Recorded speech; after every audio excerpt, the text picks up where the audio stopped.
Alright. Hello everyone and welcome back to another episode of the Music Chronicles podcast. I'm your host Angelo Sarmiento and I hope you guys are doing well. Today, I'm going to start that again.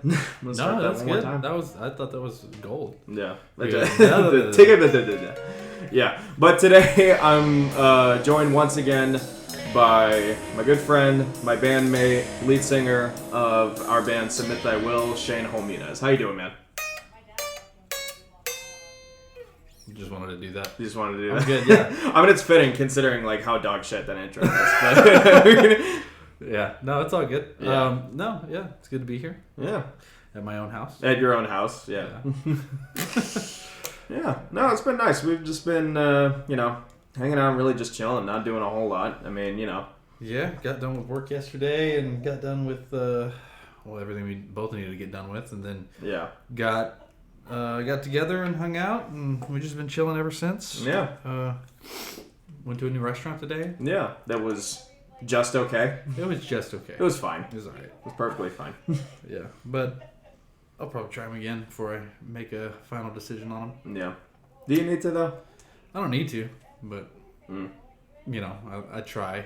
Yeah. Give them the benefit of the doubt. Maybe they were off today. Maybe. Yeah, I mean, because really the only thing that was really, bothering me again was just, the flavor? seasoning. Yeah, just, it just needed a bit more seasoning, and that was it. Everything else is fine. The meat, in my burrito was actually, really juicy. And, everything was, everything else was good, but I was just, I just really need to douse this thing in salt and pepper, Yeah, just give it a little extra something. Yeah. Make it stand out. Mm-hmm. All salt is just a food enhancer anyway. Yeah, that's really all it is. Yeah. It's they could have just fucking done that, man. For all the information for this weekend. Yep, you're in the podcast. How dare you. My wife opens the door on the phone. When we got together yesterday, though, we headed over to the studio, and we checked out some of the stuff. You're fine. You don't have to, sneak around. My wife's sneaking through. Say hi, babe. Hi. I am in your house, you don't have to. I know, but it's it's y'all's thing, and I don't want to be unprofessional. Well, I don't know. I mean, to me, this podcast is, a thing for me to share with, everybody, and especially with my friends. So, I mean, I kind of, almost think of it as, we'll see what hits the cutting room floor. And what doesn't. Yeah, exactly. And honestly, I kind of consider it, everybody's thing, really. So, yeah. No, you're good. No, but we got done with work and everything yesterday, and we ended up going over to the studio and seeing what Paul has been doing. And, we have, since we're doing all this on our own, we end up coming up with ideas on the spot, on the fly, and then we have to figure out how to do those things. Yeah. And, we know the idea of what we want done, but it's doing it technically that takes a little bit of extra time. Yeah. And so we get there, and he's transferring some stuff from one drive to another. Right. And that takes time, just a little bit of time. So I'm looking forward to, after this podcast, we're going to go over and see what else we can do, because we are down to mixing and mastering of the album, of our debut album, Time to Kill. Yeah, I guess that's a good place to start, because the last episode that we did, we were just getting ready to release our last single, Louder Than Words, and now we're finally in the final stages of releasing this album. I mean, everything is recorded, and it's basically just down to mixing and mastering at this point. Mm-hmm. And we've already done I want to say a rough, but we actually did more than just a rough mix. Yeah. When you're writing a story or anything like that, you end up doing several drafts. Right. Yeah. Right. So we did our first draft of mixing and mastering, intro into starting over. Mm-hmm. There's a couple little things that we're still finishing up on when it comes to starting over and making sure that all that, making sure that all that flows the right way. Right. But we're pretty confident it's going to work out. Yeah. I think so. I mean, and I don't want to spoil it for everybody. No. see what happens. Yeah. You have to check out the album for that. Yeah, exactly. You'll have to get an idea of what we're talking about. But our goal is to make it seem like it's one song. Mm-hmm. And I will say it's not one song. Yeah. But the goal is to make it flow like one song. Yeah. In a way, it kind of is. You know. Oh, I guess it is. Yeah. I mean, they're attached. As much as Commandant and The Great Getaway are one song, those two are one song. Yeah. But they go together. I mean, exactly. You don't want to hear one without the other. What is an album but like one large song? True. Yeah. Is it? I mean, no. Yeah, exactly. Yeah, I was kind of wondering. Like, as soon as I said it, I'm like, it's that's not correct. But I'm gonna. I mean, I suppose it can be. I'll roll with it. Yeah, why not? It's one journey. Yeah, I can get behind that. Yeah, one journey, one project. Like I was believe it or not, in Hot Topic yesterday. I haven't been in there in years. Gross. It was a bad time. Yeah, it wasn't. Clearly, I was trying to. You were at Hot Topic. How good of a time could it be? I was trying to think of the positives, but it's Hot Topic. Me and Colin ended up getting into like a weird pseudo argument with this lady. Oh yeah, what happened? It was so weird because this lady. Oh gosh, what do you call it? We were looking for a cardigan because that's kind of one of my things on stage. Yeah. Hang on, pause it for a second. Yeah, sure. All right, you're good. Anyway, so yeah, this lady, I was looking for a cardigan. It's kind of part of what I do on stage. It's like this long thing, and the only way I can describe it to people is like, I need a cardigan, but I need it thin. It needs to be jersey. It needs to be all this. They didn't have it in the mall. Long story short, but we went in there to check anyways, and went up to the lady up at the front, and we were saying like, we need a cardigan, and she. My cat is distracting the hell. Oh my gosh! What are you looking at, Casca? What's she whining about? I don't know. She's the light. She's tripping. Anyways, there's gonna be a lot on the cutting room floor. Oh yeah, sure. But yeah, so the way Colin described it was like we're looking for something cardigan. You know, think of it like Mr. Rogers. He was making a joke. Yeah. And then he said, but we're looking for it in green. Mm-hmm.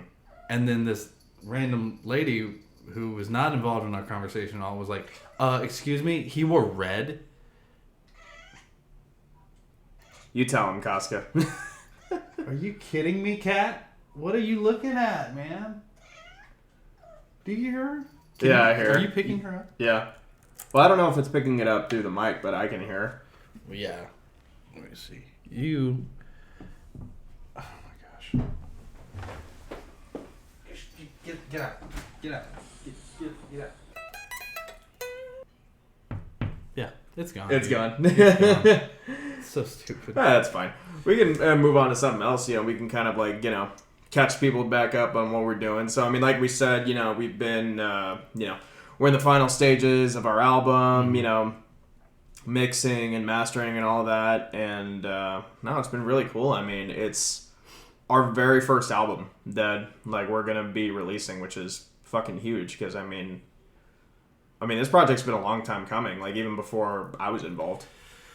Yeah, we didn't know what it was going to look like either. I mean, Yeah. We had a bunch of songs that we wrote and, and then when you hopped in, of course, we had more songs we wrote. Mm-hmm. And we knew eventually we would have to kind of stop and settle down and actually do an album. Yeah. We didn't know what was going to be on it. Like, for instance, I had no idea that we would be throwing Vilify on this album. Yeah. I figured Vilify was going to be second album material. Mm-hmm.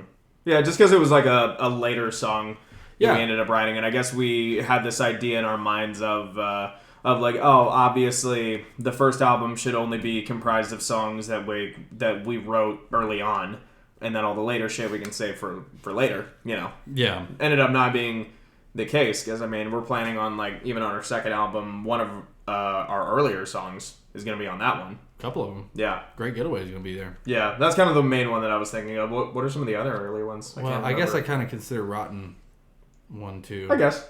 But it's not one of the original 7. Mm-hmm. So. Tritamos as well. Tritamos, that's for another, sure. That's another second album one. Mm-hmm. That's an early one. Mm-hmm. That I can't wait to produce. Oh, it's going to be fun. Honestly, I'm looking forward to getting back in the studio. Yeah. And recording again. Right now it's mixing and mastering, and I like that stuff. But honestly, that's not where I shine, I guess. Like, that's really where Paul takes the reins and does a lot of stuff. like I'll go in and I'll sit with him, and him and I will listen to what's going on through the monitors, and we'll go, okay, well the bass is a little low, we need to bring the bass up. The kick drum needs to be brought out a little bit more. We need to balance the guitars. We'll make scratch notes, and we'll figure out, okay, well, I have a harmonic squeal here. I want to be brought out a little bit more. And we just build it from there. He makes notes, and then I leave. Yeah. And then he does it, and then I basically come back either, the next night or a night later than that. And we go, okay, well, how's this feel? And then we try it out, and it's okay. Yeah, that works. Now that I'm hearing it this way, we actually might be able to bring the bass down and blah blah blah. And now it's a new set of notes, and we'll do that until we feel pretty happy with where we're at. We can't find anything else that we really want to make sure is super tight or super because everything else must be falling into place.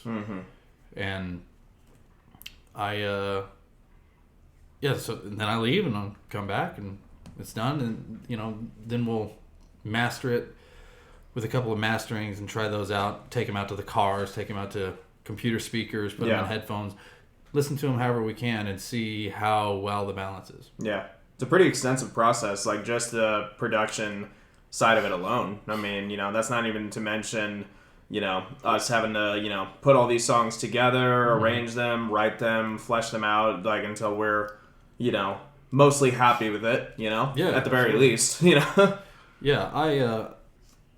that's one thing I like is we don't usually, I can't think of a time where we've moved on where we haven't all been happy with it. Yeah. You know what I mean?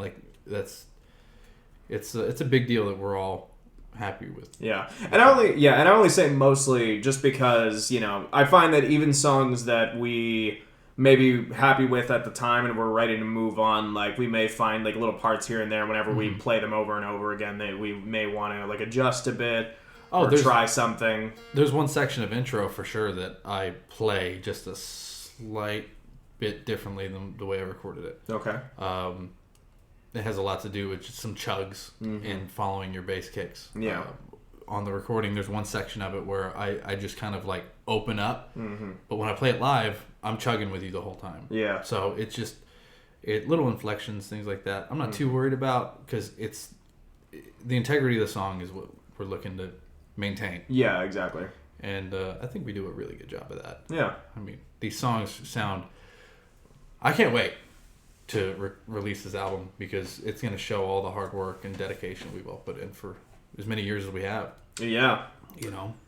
Yeah. You said that... Makes it real. Yeah, it definitely does. But you said that you don't feel like you shine very much in the production aspect of it, but you shine more in the performance. Why do you think that is? Well, when I say shine, I just mean that's not what I have polished up. Right? This is my first time really... I think I have a decent set of ears on me, right? This is my first time really putting those to the test with mixing. And actually going, okay, on a big scale. I've done it with single songs and stuff like that, where I'm yeah, this song's it. But not only are we doing this for songs, but we're trying to make sure that the whole album has the same overall tone, the same kind of feeling. When you listen to an album, that's actually part of the point I was trying to make earlier. Whenever my cat wouldn't shut the hell up and was freaking out over nothing. Is a Hot Topic. I had that weird argument thing with some lady, which was weird. And if you want to try and piece that together, go ahead. I'm not going to try and re-explain it again. But yeah, so we got through that, and over their little system, they had Dragula playing. Yeah. Rob Zombie's Dragula. Yeah. And I know that album very well. It's Hellbilly Deluxe. Hellbilly Deluxe. It's my favorite album from him. And I know that the next song after that is Living Dead Girl. Right? And so as soon as that song ended, my ears immediately went to getting ready to listen to Living Dead Girl. Right. But it went to something else. Right, of course. Naturally, it's a radio station. Yeah, they're not playing the whole album. Right. But it bummed me out. Just internally. I was like, damn. Yeah, just because you naturally like are anticipating. I was waiting for that living dead girl, and I was like, dang, it's not there. Yeah. You know? And that's what I want our album to do. Mm-hmm. I want whenever people hear like Commandant, Mm-hmm. like let's say the second album or something like that, or hell, even intro, right? They just hear intro, they want to hear starting over right Yeah. behind it. Yeah. You know what I mean? Yeah, you want it to have that natural flow, Yeah, you know? absolutely. Yeah, to where, like, you know, it almost kind of feels like there's something missing, you know? Once you, like, hear the one song and you're just like, wait a minute, but now it should be this song, but it's not. Yeah. Yeah, for me, that's like what really separates like lasting albums. Yeah. Like an album, if it doesn't flow very well, then each song is its own individual thing. It's Yeah. not a journey. Yeah. It's, you know, it's, hey, here's a compilation of songs, and Mhm. they're good, but they don't really flow into each other. And that's why I like some of this this post production stuff that we do, Yeah. because some of those things, like there's going to be a song that we're throwing a little bit of a synth intro into. Right. I'm not going to spoil what song that is, but Sure. you know, that we didn't, you know, that wasn't originally in the song. We don't do synth stuff, No. but in order to make this album the way that we all hear it in our heads and having that fluidity like you were talking about, sometimes the post-production stuff really helps blend and mend those gaps. Mm-hmm. It's kind of interesting. It's a new mindset that I've had to put myself into while doing this mixing and mastering stuff, which Yeah. is why I say that it's not my, I guess, This area of expertise, yeah, it's maybe. not really my area of expertise right now. When we get through with this album, I'm sure I'm going to be a lot more versed on it, and Yeah. it's going to be a lot easier for me to do on the second album. Yeah. I'm pumped. Don't get me wrong. I'm so pumped about this first album, Mm-hmm. but I'm so pumped about the second too. No, I get it, because, I mean, this, something that, you know, I say you, not you, but just anybody listening, something you have to understand is that these are songs that we've had written for a very long time. We've had, like, 2 albums worth of material that we've built up and, like, worked on together, and, you know, because we didn't really have the means of putting it out there, like, I mean, I'm speaking for myself, but I can only imagine everybody feels the same way, that there's this almost sense of urgency that now that, like, shit's really kind of starting to roll, like, you know, keep rolling on, now I'm just like, oh man, I really want all this to be out there. So, I mean, I completely get it, you know? It's almost like that sense of urgency is a good way to put it. It's Yeah. almost It doesn't like, make one more important than the other by any means. No. But, you know. but it makes it to where, like, people are taking us seriously in the circuit. Yeah. Right. And they really, everybody I've talked to likes our stuff, and it's really nice to see. But we don't have a product for them to go back and show other people other than 3 songs right now. Yeah, exactly. We have Which 3 is, songs, which are even going to be like mastered differently on the album. Yeah. There's going to be some little subtle differences when we put it on an album version. yeah. So that's I want to be like, hey, yeah, this is us. We're here. We're real. We have a product. We Yeah. have something to bring and offer. Mm-hmm. Yeah, but it's coming together. Mm-hmm. It's definitely coming together. It is, yeah. About time. Yeah. Yeah, for real. Oh my gosh. But that's what happens when it's all us. Yeah. I mean, we've had to buy the equipment. Mm-hmm. We've had to take the time and learn how to use the equipment, because you can't just buy it. You got to No. figure out how it works. Exactly. And then after you figure out how to be efficient and proficient with it, then it comes down to actually doing the stuff. You know, I got the Octacapture, and we were able to record your drums really nice and clean. And then, you know, same thing. We can do stereo tracks now and use the. I mean, there's just so much more. Now we're recording in 48 instead of 44.1. Yeah.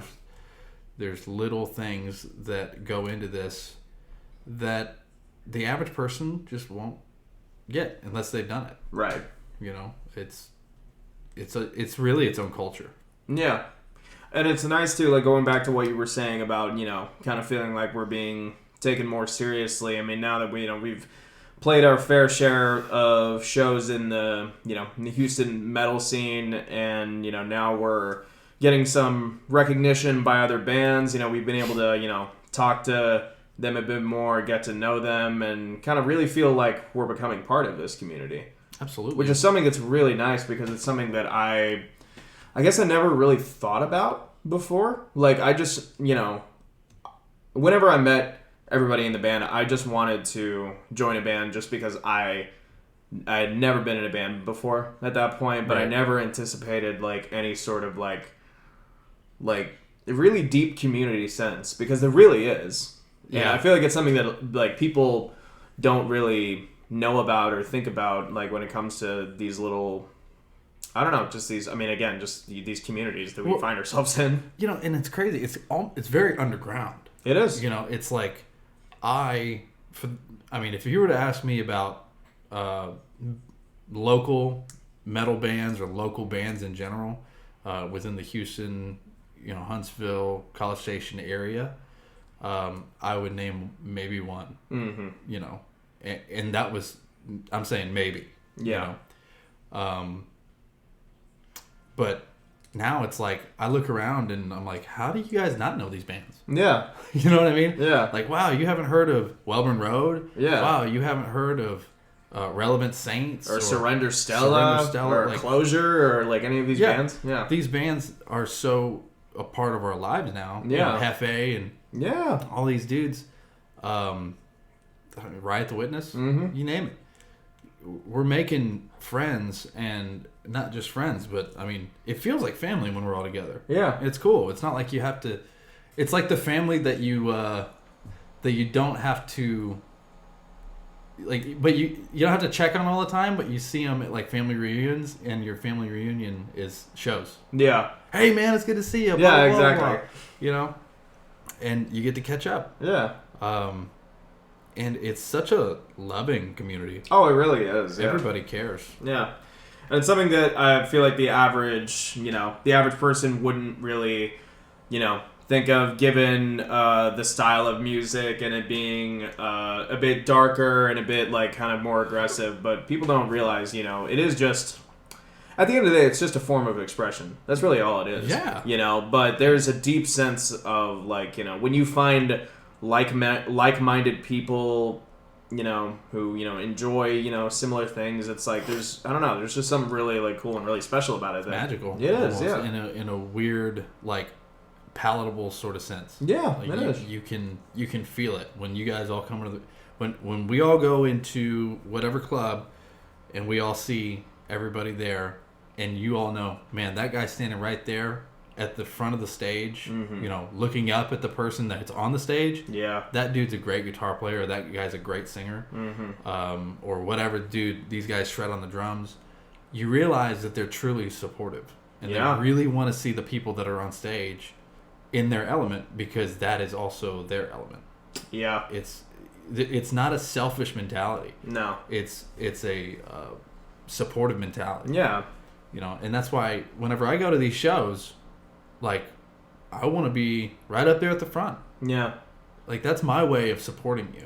Yeah, because there is, and it's funny, just having, played a lot of these shows now and been to so many more local shows. Like, it is, like, very, like, disheartening, to see a band, playing and, like playing their asses off, really. And then, like, seeing the crowd kind of slowly drift away from the stage. It's like, no, come on, like, let's join the party again, guys. Like, what's going on, Yeah, it's, and I think that some bands do it better than others when it comes to getting crowd engagement Of course. happening again. Yeah.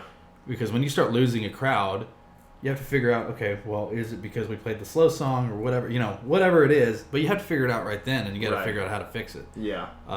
And a lot of bands will cuss at the crowd, and they're like, Yeah, and get your angry. ass back over here. Yeah, blah, get blah. angry, And yeah. That's, no, man, they're there to have a good time. Mm-hmm. So they're going to feed off of your energy. Mm-hmm. If you're putting out negative energy to them on stage, why would they give you positive energy back? Yeah. It doesn't make any sense. Yeah. So you have to show you're having a good time. Mm-hmm. If you're the only person in the club having a good time and they step away, at least they're going to say, okay, well, they had a good time, and I had a good time at the end of the day. Yeah. Even if I wasn't up at the front of the stage. Right. Like, for me, one of the things I'll say is make some noise. They don't have to move to do that. Mm-hmm.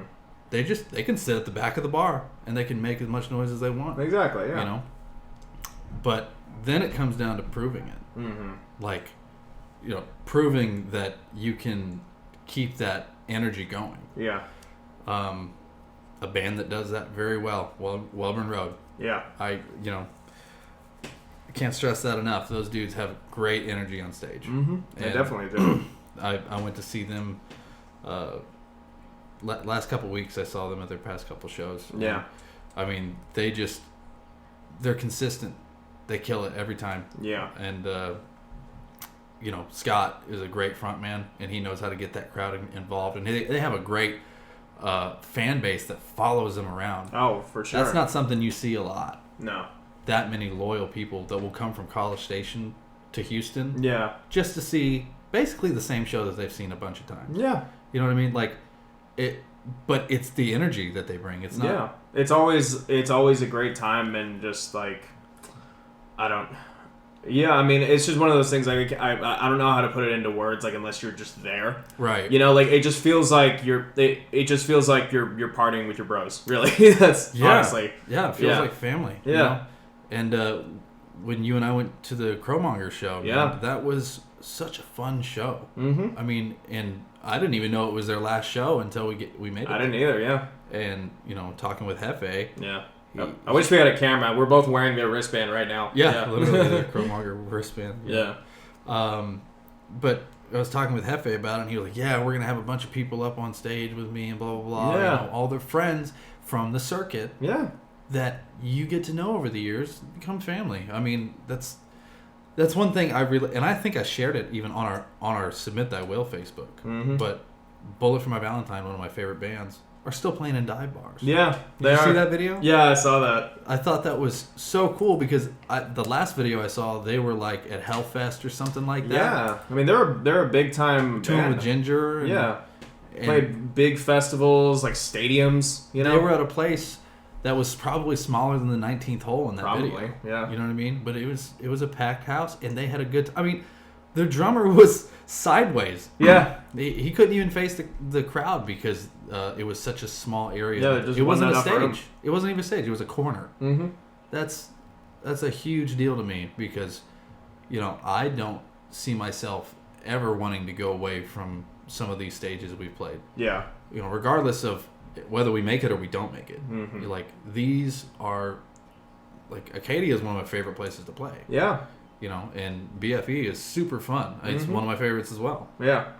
The environment is very welcoming, Mm-hmm. and hell, we saw Power Man 5000 Yeah. over at BFE, Yeah. and the whole time I was sitting there thinking, "Wow, I played on that stage." Yeah. Like, that's crazy to me. It's a big deal. Yeah. It definitely is. I don't even know what you asked me.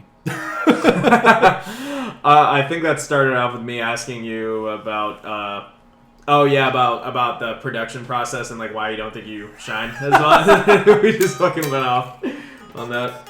But hey, that's the beauty of this, you know. That's what it's all about, you know.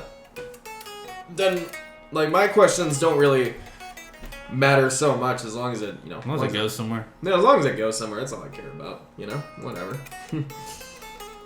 Yeah, and I mean, speaking of things that, like, you know.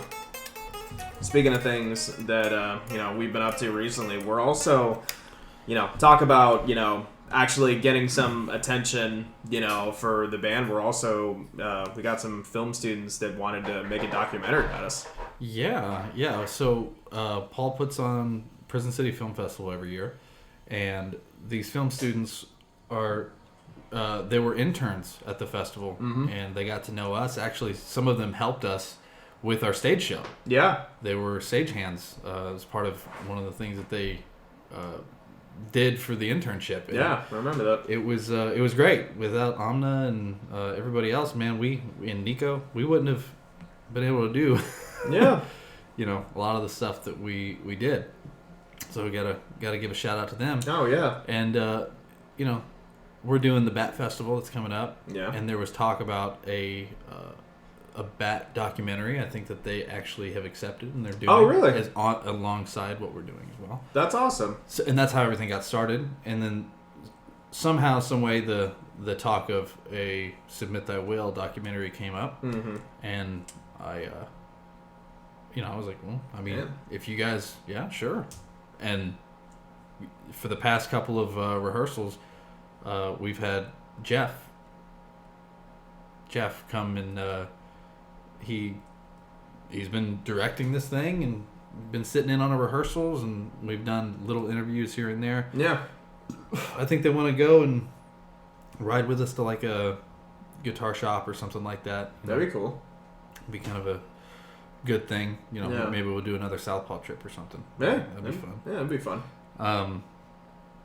And yeah, I mean, but then through all this, I started finding things because they were like, "Hey, do you have any footage of like old performances?" I'm like, "Well, we got tons of footage."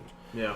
And then it reminded me that on our band chat, so on Facebook, that's me. Oh, okay. I saw the chair moving, and I was just like, "Is that the cat?" Like, God damn, how strong are they?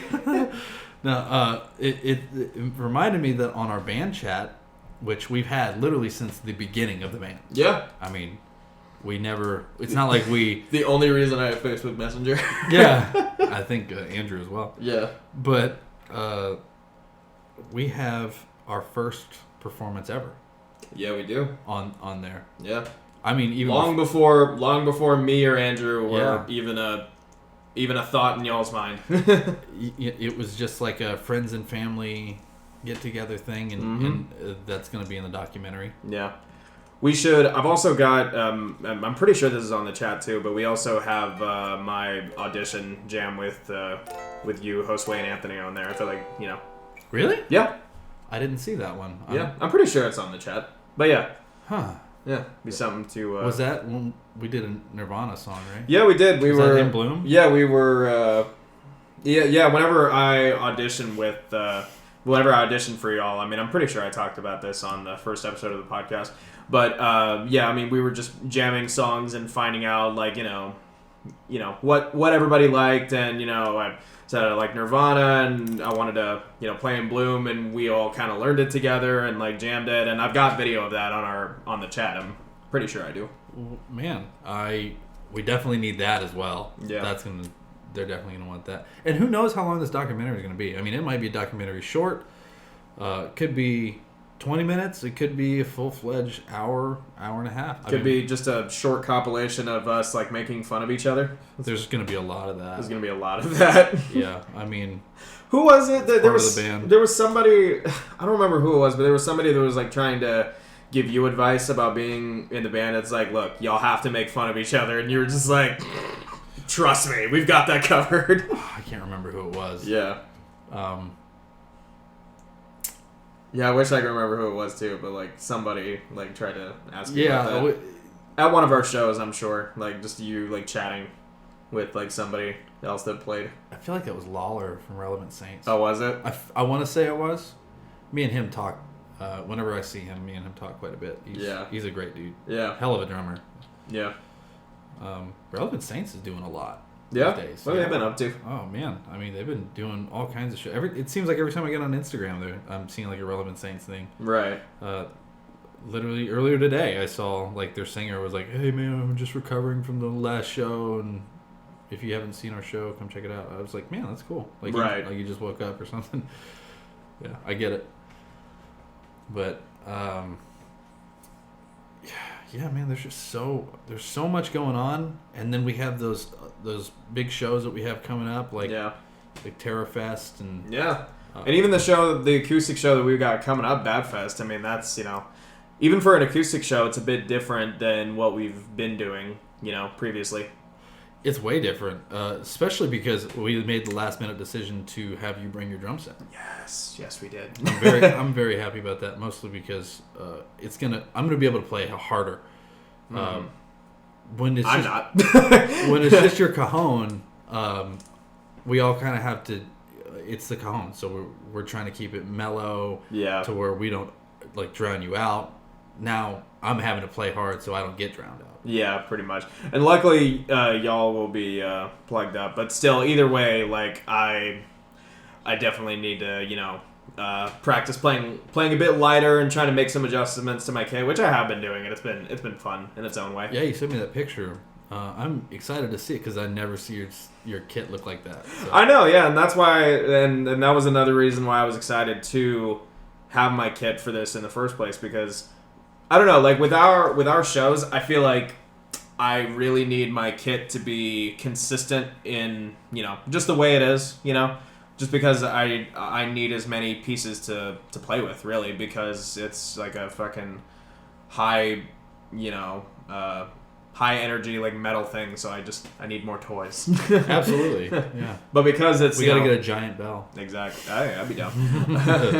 But because it's an acoustic thing, it kind of allows me to play with it in a different way. It's like, oh, what can I take away? What can I? Are you just leave using normal on there? sticks, or you gonna use like brushes or anything? No, I'm gonna use normal sticks, but I'm using smaller sticks than what I normally use. So what I use is, pretty standard. Like 5B is what is like the standard like rock size. That's what I get you every Christmas. Yeah. Yeah. 5 5B sticks. Yeah, hey, I could always use more sticks. But, now I'm using just a little bit smaller 5A, so it's just a little bit, like, thinner of a diameter, basically. Right. And, it's just easier to play lighter. I considered doing, like, even smaller, which is, like, 7A, which those are, like, borderline jazz drumsticks. Oh, yeah. And I was just like, no, I can't do this. I got my big meaty claws can't wrap. Big meaty claws. Yeah.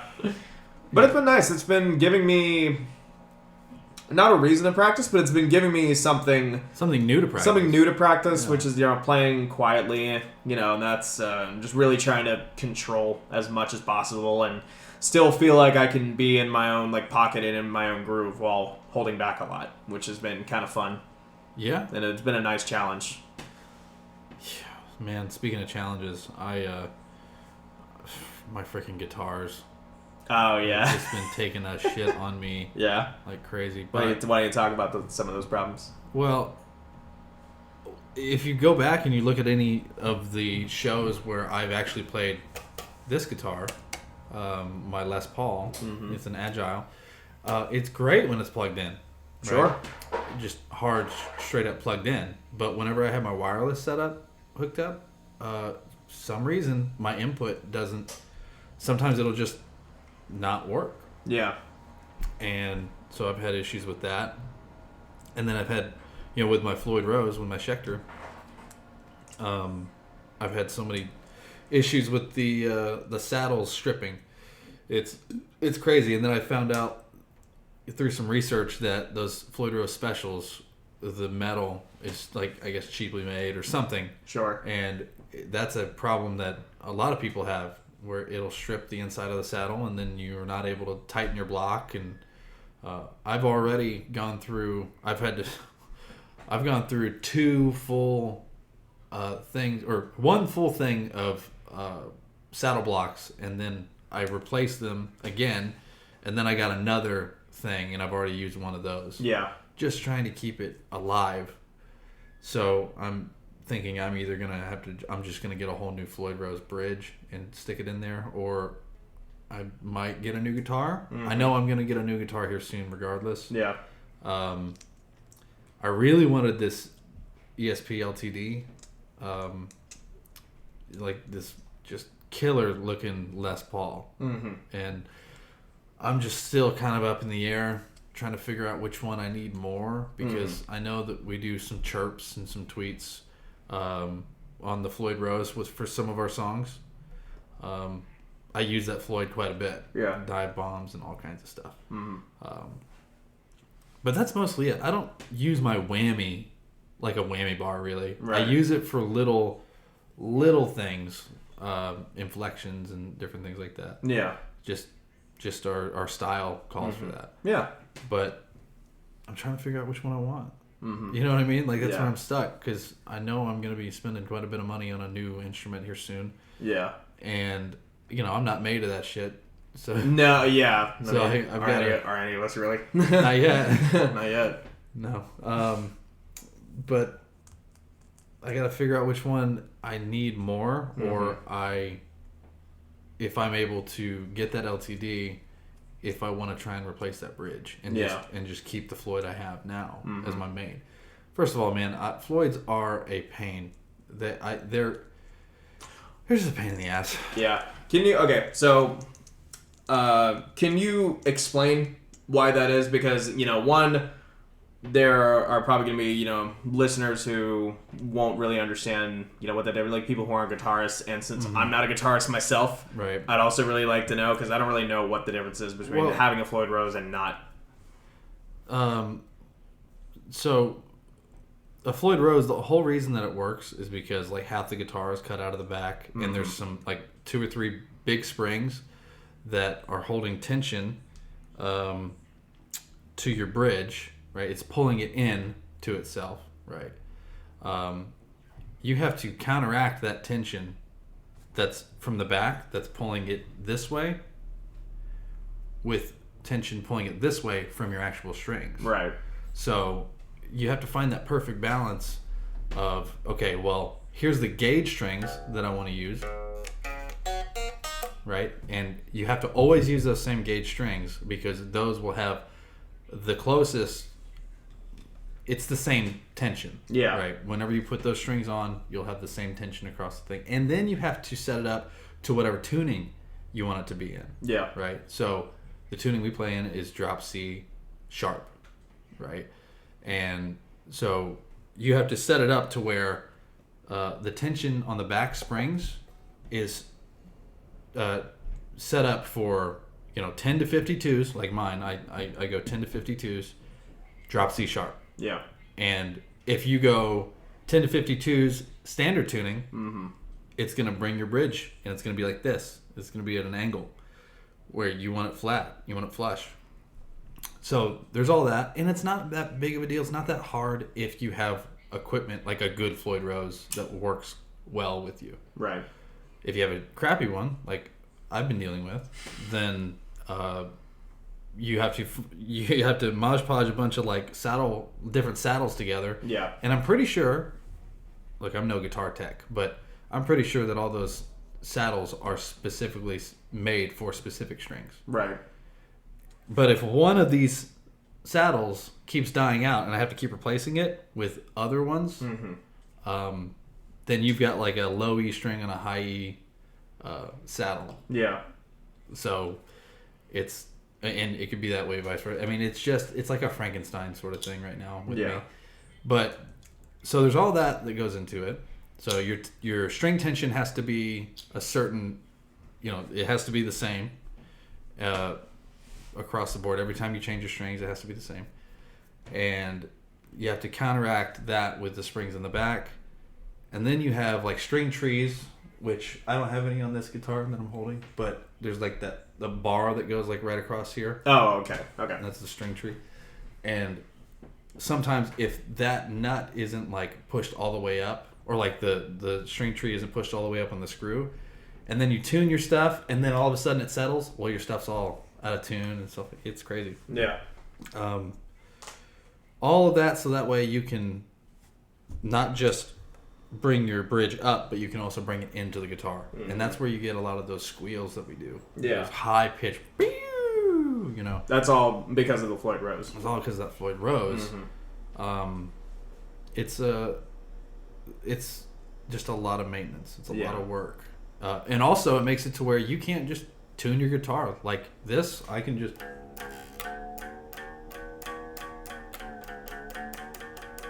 You can't do that on a Floyd.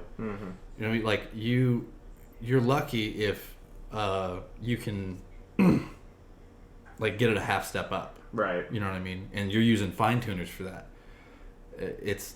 So I think it was Eddie Van Halen that developed something called the D-Tuna that me and Josue got really excited about. We were gonna try and put them on our guitars. The problem is that it basically just locks your bridge up, which defeats the whole purpose of having a Floyd Rose to begin with. If you want your bridge to be locked and you have a Floyd Rose, why? Because the whole point of it is to go in. Yeah. To go into your guitar, you can do more with it, but if if you have a Floyd Rose bridge and you just lock it in place and then make it to where all you can do is go down, like loosen your strings instead of tighten them, Yeah. then you might as well just have a fixed bridge that has a whammy bar on it. Yeah. It was kind of pointless then. Yeah, in my opinion. I mean, I'm sure that there's people out there that they're like, oh, well, this is why, but it just doesn't make any sense to me practically. Yeah, I mean, just for your purpose, But for yours and Josue's purposes, it doesn't really The D-Tuna thing, seem. what's made for is it was supposed to put like an extra bit of tension on the certain spot on the Floyd, and it would make it to where you could go from a standard tuning to dropped Yeah. with just like clicking a button down here. And that would have been really nice if we could still use the Floyd the way it was supposed to be used. Yeah. I mean, we were like debating, like, are we going to cut into our bodies of our guitars and like actually do this thing? And we decided not to. But yeah, there's so many different things that can go wrong with the Floyd that I've found have gone wrong with my Floyd. Yeah. But I'm kind of too deep in it now. Like, we've written songs and recorded songs with it. And I have alternates, like, you know, for Commandant, I have different little things that I can do that would fill in those gaps. But at the end of the day, I like Floyd Roses. Yeah. Like, it doesn't sound like it. I mean, with everything I'm saying, I get that. It's just the reality of it. They're a pain in the ass. Yeah. But they... Well, to be fair, that is what I asked you. Why are they a pain in the ass? Yeah, So, I mean, they're a pain in the ass. But it is... I feel like the payoff with the creative stuff you can do with them is great. Yeah. I mean, I know a lot of people that I've talked to that just hate them flat out. And I understand it. I get their mentality as to why they do.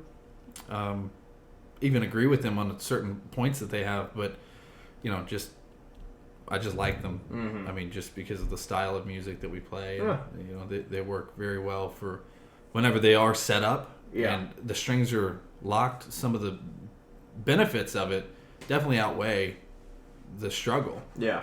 So like your nut up here locks, and you know, there's other locking nuts and stuff like that, but they're really good locks. Yeah. So you can just whip your bar up and down, back and forth. I mean, Herman Lee will literally pick up his whole guitar by his Floyd Rose and just whip it and then slam it on his knee. And that shit's still in tune. Yeah. It's crazy. So, but yeah, I'm deciding whether or not I want to do another Floyd and have two things to worry about with Floyd Roses or just buy a whole new bridge or at least new parts for the bridge. Yeah. Replace all that and kind of start from scratch. The beauty of doing that is I wouldn't have to worry about doing new spring tensions on the back. Yeah. Or new string tensions at all. I mean, it would just be putting new saddles on, new screws, and stringing it up. That would be, I think that's probably what I'm going to do. I don't know. Now that I'm sitting here like talking about it, I'm like, Because this one, the Les Paul that I have, I mean, everything's great on it. It sounds great. I love the pickups. I love the chunk it has. It's got a lot of lows, and it picks up harmonic squeals very well. Mm-hmm. But it's kind of useless to me if it goes out during the middle of a show. Yeah. I mean, I need something, and I've never had an active pickup guitar. Mm-hmm. There's also a lot of people who have a lot of strong opinions on that as well. An active versus passive. Yeah. Yeah. Yeah. So, either way, here soon, I think I'm going to actually try and put some money down on an actual custom guitar. Nice. Met a guy out of Magnolia. Yeah. And he knows his stuff, man. I got to say, he's just, he's a cool guy. We hung out for a little while and checked out his shop and kind of took me around, gave me a little tour of everything in his studio. And yeah. Yeah, I mean, so far so good. I'm gonna see how that goes and turns out. I know I'm kind of in desperate need right now. Yeah. I don't really have time to wait for a new custom guitar to be made. Yeah. You know, even a month. I have to get this thing kind of quick. Yeah, and I mean, gear really just like goes so much into like everything we do. It's so like essential. You know? It's our tools. You know, it's literally our tools. Yeah. I mean, without it, we ain't got nothing. Exactly. Yeah. You know, you got me singing. Yeah. You got you singing and me like trying to figure out how to like ham bone on my body. Ham boning. Yeah. Reminds me of the first show. What? It reminds me of the first little like show thing I did with my old band Failed Attempt. Oh, is that where Alex was sitting on the he had to sit on a stage. box or whatever. Well, he was sitting on the floor with his legs straight out, and he had a box Yeah. in between his legs, and I think he even had drumsticks. Yeah. I think there were some drumsticks that were over there, and he just played like, the box. Yeah, he played on a He cardboard played box. a true cajon. A true cajon. He played a real cajon. Yeah. Not the fake Speaking musical instrument bullshit that I play. of, that dude that I was just talking about, Which dude? the custom guitar guy, Uh-huh. he makes homemade cajones. Oh, does he? Electric homemade cajones. Oh, cool. Yeah, I didn't even know that was a thing. Yeah. No, they are. I played one at Cat's Guitar once, and I got shushed the fuck out by one of the people who worked there. Shut the hell up. No, yeah, it was like this older lady that worked there. I don't know, like whatever. How old? Come on, give me a guess. Like I don't know, like probably like 60 something. 100, I don't know. 60 something, 100. I don't know. Yeah, but She was 3 years old. no, I mean she wasn't that bad. She just asked me to like hey, like could you turn it down a little bit? Because it was the first time that I had ever seen an electric cajon. Because I mean, for those who don't know what a cajon is, it's literally just a percussion box that you sit on. You have a bass sound, then you have a snare sound, and then that's it. And you play it like a drum set, kind of. You do your best. Exactly. Yeah. And and so I saw there was this electric cajon, and I was like, what the hell? And it was like hooked up to an amp. It had like switches crazy. and all this stuff, and it had like effects What? and stuff. And I was like, what the hell? And I was like testing out like different sounds, and I gotta be honest, maybe it was just the amp that it was going through or something. I didn't really care for it very much. Like I Amps thought, probably have a lot to do with that. yeah, like it didn't like I couldn't. All the effects kind of sounded the same, and I was still mostly just hearing the cajon. Also, do you know how to tune an amp? No, so there is Right. that as well. Because I mean, you have to understand, I'm a drummer. Right, no, I get it. Yeah, That's why I even asked. I don't deal with amps or anything. Like I don't like that's not at all my forte. I don't know how to fucking deal with any of that shit. Yeah. Well, I mean, I'm still, even myself, I'm still calling Paul like, hey, help. Yeah, help. Like, Help. I was trying to get my vocals sounding nice because I've got that karaoke sort of set up in the back room. Yeah. How I practice vocals at home. It's not really karaoke. It's a soundboard with a microphone, and I use my phone for karaoke. Yeah. I mean, it's not like it's a karaoke machine or anything. Yeah. But and it's got great effects on it. Yeah. But and it turns out it wasn't all my fault. It was my cat's fault mostly. She chewed through one of my cords. Blame it on the cat. She halfway chewed through one of my cords. So So now it's halfway. You're changing your story. I am half of like one side of my headphones were working and the other side wasn't, and I was like, "What is going on?" Like Yeah. the sound, it sounds horrible. Yeah. And but it was because you don't take care of your equipment. That's what it is. I guess not. My cat really doesn't take care of it. Wow. Anyways, so What's that saying? It's like only a what the hell is the saying? It's like only a poor craftsman like blames it on his tools or something like that. I am poor. I don't have a lot of money. You know what I mean. Yeah. Anyways, turns out like it was one of the cords was like really screwed up. Yeah. And I was trying to figure out how to fix it. I ended up calling Paul like, "Hey, how do you do your vocals and all that stuff?" And he like explained it to me on the board the way he does it, and all the settings were pretty much where he was talking about anyways. I was like, Yeah. okay, so it must be something else. Right. But tuning amps and stuff like that was not something that I really got to know until the band. Mm-hmm. You're like, I didn't know either. Yeah. So I'm not surprised. Dude, this guy's cajon that he made that he showed me, was like a quarter of the size of this table. It was huge. Yeah. It was a big. I mean, it wouldn't stand that tall. It was like, I don't even know how to. It was like this tall. It was like a normal, maybe a little taller than a normal cajon. I was about to say that's a bit. I'm talking about from here. Yeah, no, I know you're talking about Yeah. from the table, but even then, that still looked a bit taller than mine. It's a bigger. It's definitely bigger than yours, but Yeah. it's definitely wider for sure. It was Yeah. like double. It was like 2 cajons put together. Yeah. But this thing massive. I was like, dude, you made that? He's like, yeah, you made those cojones. dos cojones. Yeah, because it's 2. The dos. Yeah. Dos cojones. Dos cojones. Yeah, as God intended it. God is my witness. As God is my witness. But yeah, I'm excited about. Oh hell, even tonight we're gonna go and listen to Vilify. Yeah. And start on that. Mhm. I mean, that'll make it like.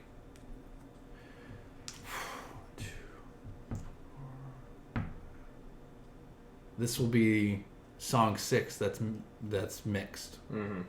out of our 10-song album. Yeah. It's not too far, buddy. No, It's not too far. getting closer. Yeah. Wait a minute, y'all have already mixed almost 6 songs. Well, it's going to be number 6 because we have intro starting over, Mm-hmm. and then we'll have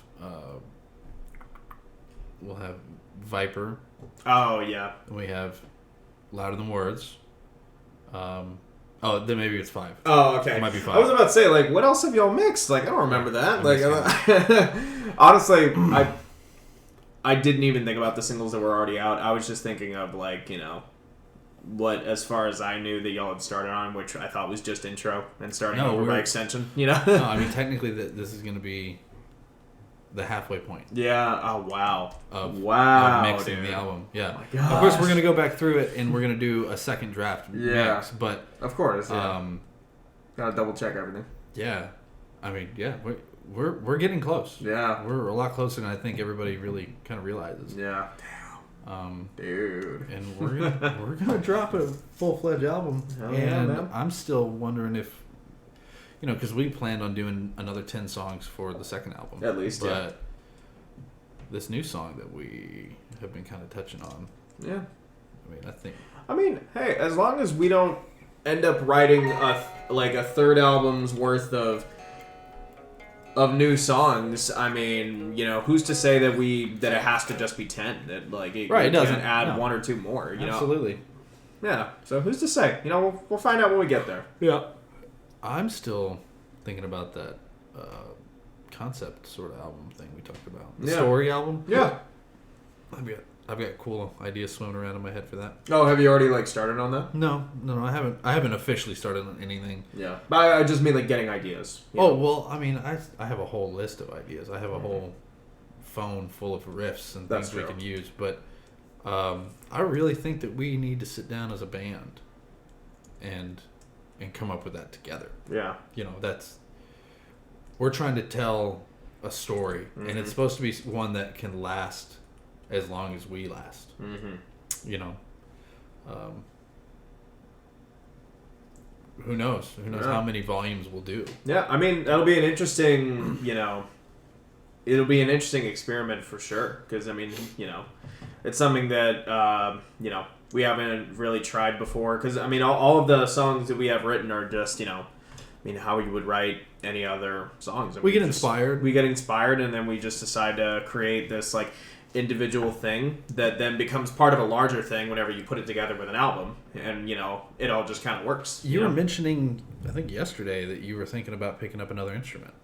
Yeah, I don't know. It's something that I've thought about for a few years now, honestly, just because I know that I have ideas for lyrics and for songs, but it's just because I don't play a songwriting instrument per se, I don't play a melodic instrument. I play a percussion instrument.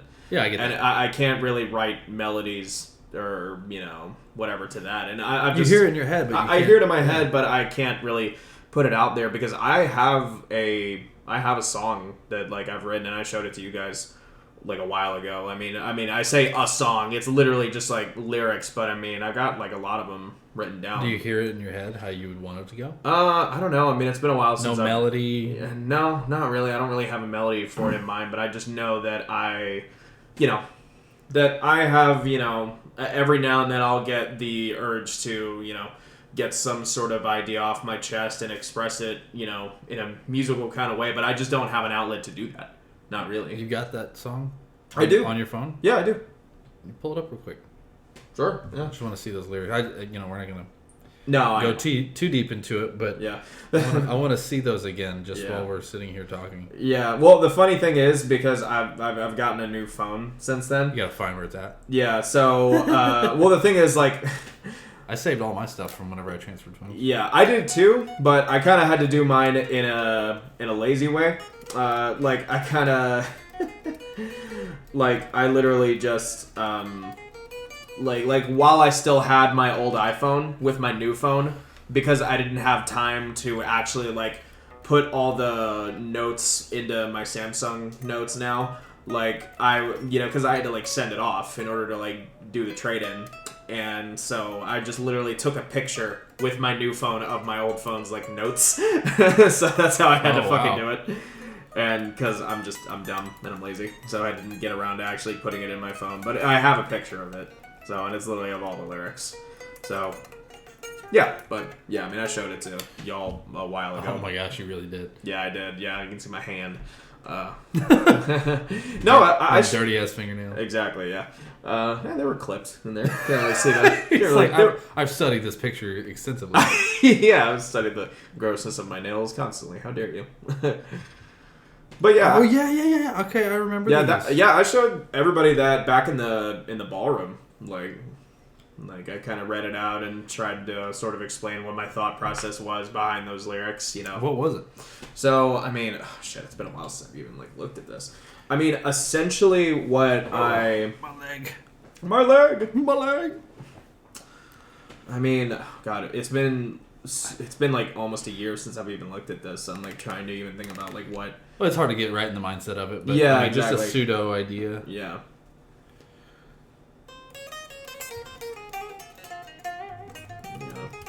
But essentially, I wrote this song about, just getting caught in in an unhealthy mindset, basically, and, being afraid to, speak about my own personal problems is, like, sort of just a baseline, like, general summary of, like, what inspired me to write all this about, because it's something that, like, is... Like, I struggle with all the time of, like, trying to, finding myself in a dark headspace and being afraid to, like, talk about it because, like, I almost get sort of used to being in that headspace. And if I talk about it, I don't really know how to, deal with it, I guess. I don't know. It's not a very good explanation of it, but, I mean, it's sort of... Let me ask you this. When you think of the other instrument you want to play, what comes to mind right away?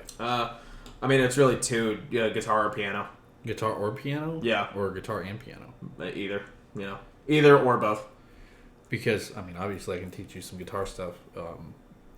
Just something that I can, at the very least, What I can teach you on piano is definitely enough to write songs. Yeah. I wrote Inside My Mind, all on the piano. Yeah. You know what I mean? And Searching Me as well. And Searching Me, and I was even messing with some other stuff the other day. Yeah. I was touching up. Piano would be very good, especially as a percussionist. Mm-hmm. I mean, it's all about rhythm and things like that. And yeah, it's especially when you're writing songs. It's that has me raising my eyebrows a little bit. That's kind of cool. Mm-hmm. I think, and I'd like to see what you come up with, because I was gonna say, I mean, we could use that thing that I made for that. Yeah, who knows? Yeah. We can use that as like the base, and kind of just go from there and figure out how to reword some things and make sure that it flows. Very well. Yeah, of course. That whole.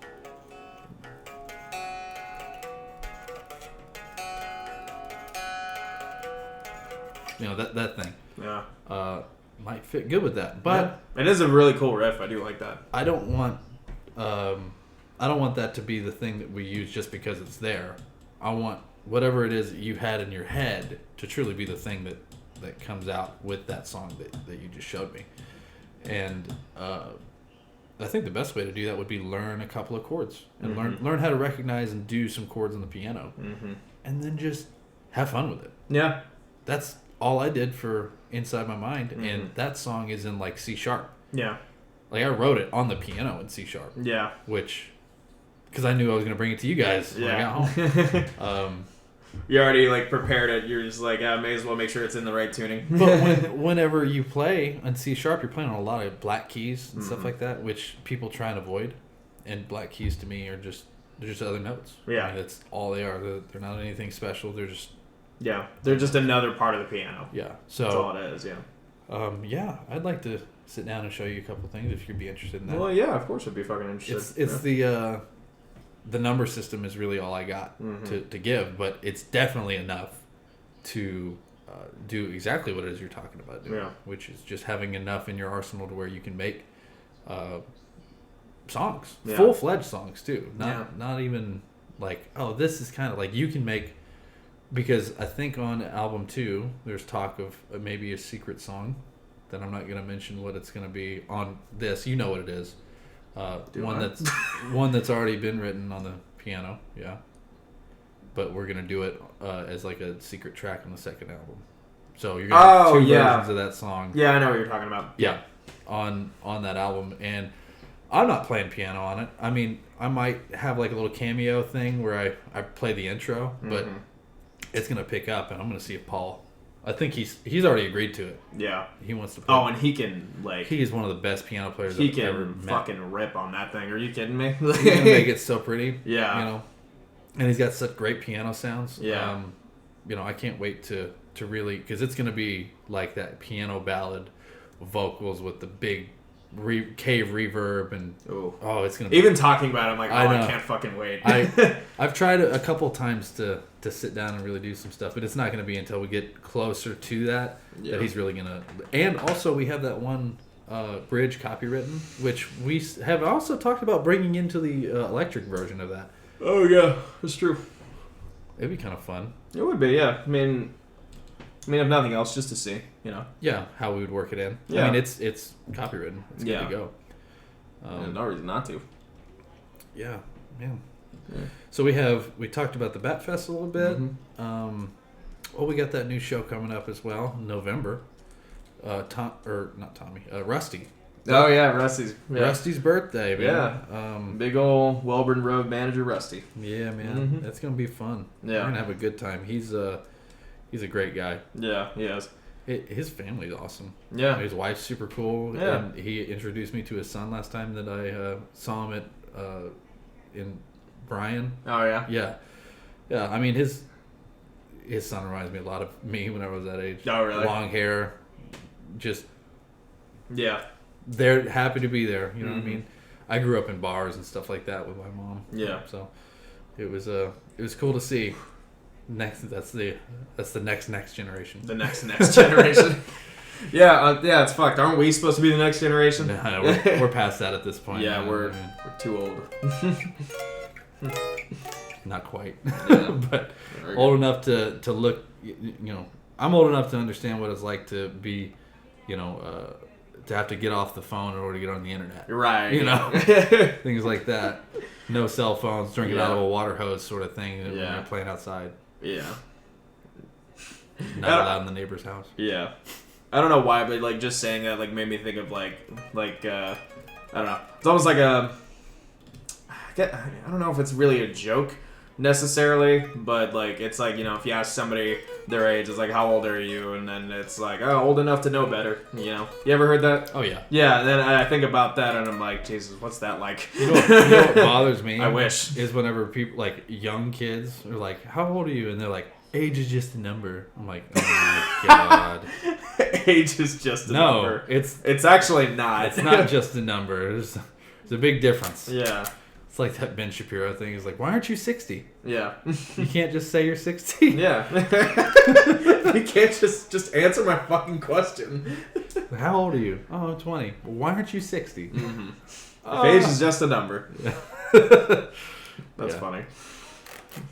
But yeah, that's gonna be fun. I can't wait. We're gonna get to do some heavy stuff again, and I'm super excited.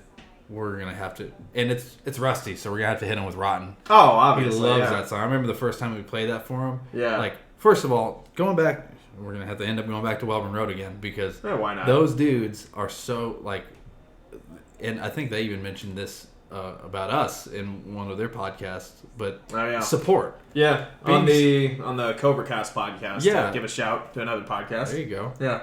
What is it again? The Cobra Cast. Cobra Cast. Yeah. Yeah, that's cool. Yeah, but I mean, those dudes really. I mean, we've kind of adopted their saying of like support Texas metal. Yeah, 100%. That's what it's all about. And those dudes are always at the front of every crowd, every show that we play at, and they're there, up at the front, and they're listening to everything that we're doing, and they're just involved. They're supportive. No, and they've really kind of have taken up that I mean, what you were just saying, support Texas metal. I feel like if you want to talk about a current band, like a local band that really like embodies that of like trying to bring up everybody else around them, it's fucking Wellborn Road. Wellborn Road. Like 100%, man. Yeah. Yeah. Well, in Rusty, I mean, when we played that song, we played Bound in Rust. Or not Bound in Rust. Rotten to the Core. Rotten to the Core. Just thinking of Rusty. Rotten to the Rust. Rotten to the Rust. When we played Rotten Bound in Core.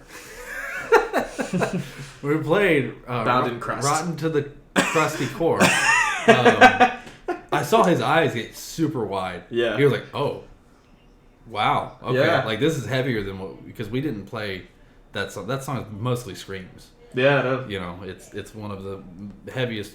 fun. Screamy songs we have, in my opinion. Not according to my mom. Not according to your mom. But did I tell you that? You told me about that. Yeah. For me, I just disagree because my voice hurts at the end of it. Yeah. So. Which is funny because my mom does not listen to metal like at all. Like I don't know what her standard is. Like I'm just, like yeah. What is heavy for you? I don't know. like what's heavy for you? Yeah. Yeah. We played that song at a show, and like I was talking to her about it like a couple days afterwards, and she was like, Shane always says that like before you play it that's your heaviest song, and I was like, yeah, and she was like, yeah, I don't get it. I don't think it's that heavy. I was like, I laughed. I was like, what do you mean? And she was like, oh no, don't get me wrong, it's a good song, but I just like I think y'all have heavier ones. I'm like, what? Like, which one? I don't know. I asked her that. Well, and I even brought up, I'm like, Mom, it's like all screaming. Like, what do you mean? She's like, yeah, but like, I don't know. Yeah. I think that's really where I come up with that idea. I guess. It's like, because I'm screaming the whole time. Yeah. I don't normally scream through the whole song of anything that we do. That's the closest. And I don't even do it now. Yeah. I was doing that before, but now I'm not. Yeah. So it's like so crazy to me. My mom who loves Ella Fitzgerald and Glenn Miller. It's like, yeah, pretty weak, bro. Yeah. Get good, scrub. Get good, scrub. Yeah. But I'll say Rusty liked it. Oh yeah, Rusty. No, he and then we came out with Hunger for War. Yeah. And Hunger, I can't wait to play again. Oh yeah. We should definitely play it at the next like heavy show. Oh, absolutely. I think we're gonna play it. Yeah. One of our newer ones. Yeah. This is definitely the newest heavy one we have. Yeah. And we're going to do both of those songs. But what was cool is that last time we did that song, how many times we played that live? I think only once. Rotten? No. Hunger. We played it live? Mm-hmm. When? I know Hefe was there. Oh, you know what? We played it at our New Year's thing, I think. Did we? No. No? Mm-mm. It wasn't. I don't even think it was written then. Oh, you know what? You're right. I don't know. Shit. No, it was at an Acadia show. It was the one that God, I got all these names. That Hefe was taking pictures for. Remember he was up on stage. It was Mandy's birthday. Mandy's birthday. It was Mandy's birthday. Yeah. We played it there because I remember seeing in the video Hefe just getting down with it, man. He loved that song. Yeah. And that kind of reaffirmed to me, okay, we got something with this song. If these real dudes like our stuff, there must be something we're doing right. And you want to talk about, again, like, going back to big metal community, it all goes back like it's the same way with the venues there. Mm-hmm. Like Acadia, I mean, you said there, Mandy, who we were talking about, she's one of the bartenders there. Yeah. And she She got a promotion. Which Did she? She deserved, yeah. really, Yeah. like, to what? I think she's like the head bartender there now. That's fucking awesome. Good for you, Mandy. She's killing it. Yeah. Go Mandy. Go Mandy. Yeah. But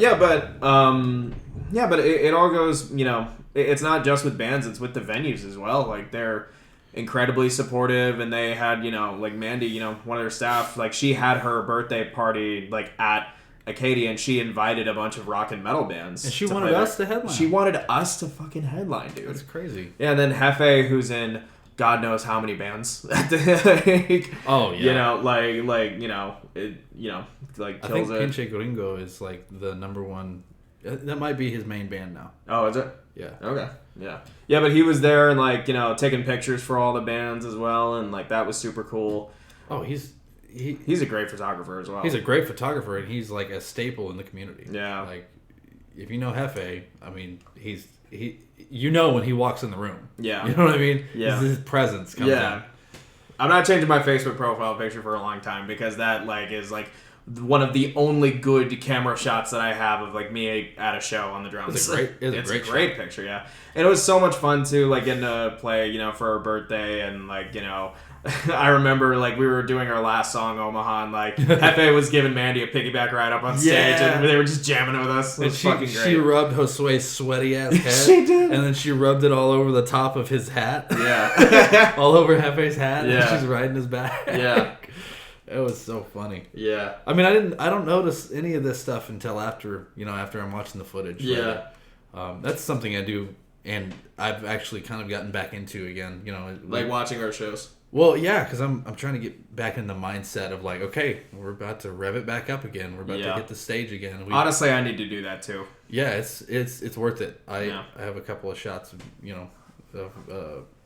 me doing that because it's a big deal. Like that's a big part of me getting ready for shows. I'm remembering little things I like to do on stage. I'm remembering, just what my presence, what I want it to be. Yeah.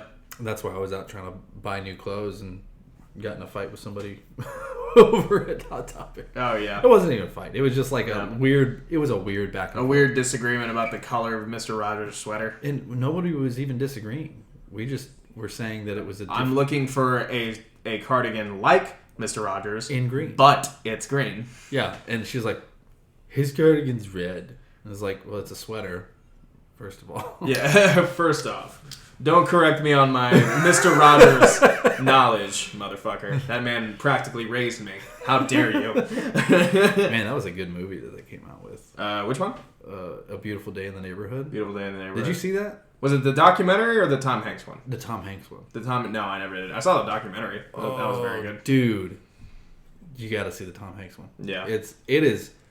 There's this one part, and I'm not going to spoil anything, but he breaks the fourth wall without breaking the fourth wall. Really? And it makes you want to cry. It's that good. Like, Yeah. you realize, like, oh my God, he's talking to me. Like, it's just like, Yeah. whoa, like, it means so much. Yeah. It's almost as iconic as from when Steve from Blue's Clues made a YouTube video. Man, that was iconic. Can I be completely honest? I still haven't seen the video. You haven't? No. It's good. Yeah. Now it's old news. Well, yeah, but it was nice. It was nice seeing him back. It's like, oh wow, Steve, you're still around. That's good. There was so many rumors when he left the show. Yeah. And it was Joe that took it over.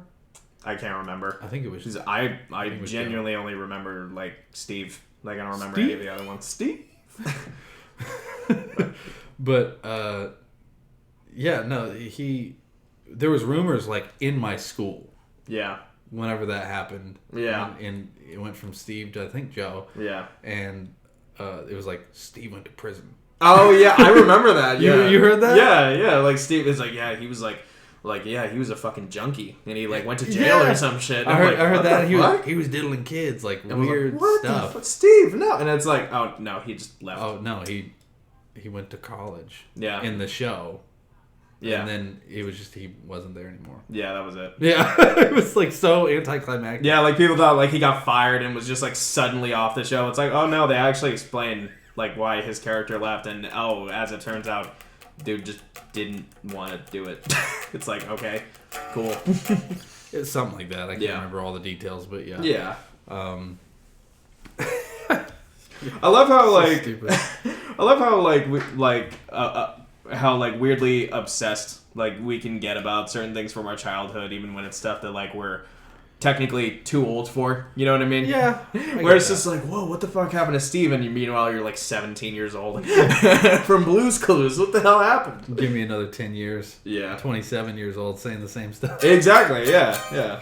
And shit. I mean, I'll be 25 next month. Yeah. Oh. Yeah, you're getting... I can see the gray hairs. Yeah. Already. I actually do have a few gray hairs on my beard. I'm genuinely... I know. Yeah. Yeah. Yeah. I'm not even 30. Why the fuck am I getting gray hairs? It's fucking dumb. You have to deal with Josue all the time. Yeah. Exactly.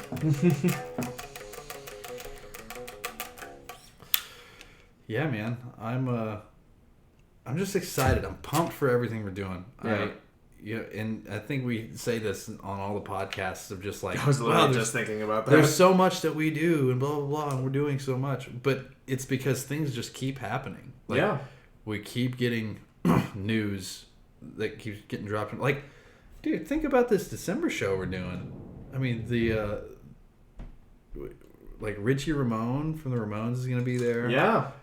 Judging the Battle of the Bands that we are not playing in, but we're guests playing of, at. yeah. We're guests at. Yeah. And then Vinny from Sabbath and Dio is going to be there. Yeah. David from Megadeth. Yeah. It's crazy. And